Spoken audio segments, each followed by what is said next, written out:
শবে বরাতের রাতে একত্রিত হয়ে রাতভর ইবাদত করা ও পরদিন রোজা রাখা কতটুকু শরীয়ত সম্মত? ভাইরা আমার, শবে বরাত উপলক্ষে রাতভর একত্রিত হয়ে মসজিদে ইবাদত বন্দেগী করা কোনো হাদিস দ্বারা প্রমাণিত নয়। এবং দিনের বেলা যে রোজা, এই রোজা শবে বরাত উপলক্ষে না, এটা হলো শাবান উপলক্ষে রোজা। এই রোজা হলো আইয়ামে বীজ উপলক্ষে রোজা। নবী করিম সাল্লাল্লাহু আলাইহি ওয়াসাল্লাম শাবান মাসে এমনি বেশি বেশি নফল রোজা রাখতেন, সেই হিসাবে আপনিও রাখবেন। আবার আইয়ামে বীজ 13, 14, 15 রোজা রাখতেন, সেই হিসাবে রাখবেন। আপনি আল্লাহর ক্ষমা, এই রাতে আল্লাহ তাআলা বান্দাকে সাধারণ ক্ষমা ঘোষণা করেন, হিংসুক ছাড়া, মুশরিক ছাড়া।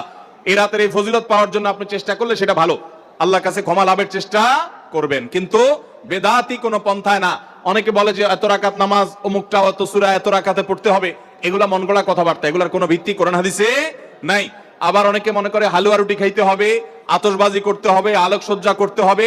শবে বরাতকে কেন্দ্র করে যা হয় তার বেশিরভাগই বেদাত এবং ভুয়া, মন গড়া ভিত্তিহীন, এগুলার কোনো অস্তিত্ব কোরআন হাদিসে পাওয়া যায়। আল্লাহ আমাদের সবাইকে সুন্নাহ মেনে চলার তৌফিক দান করুন।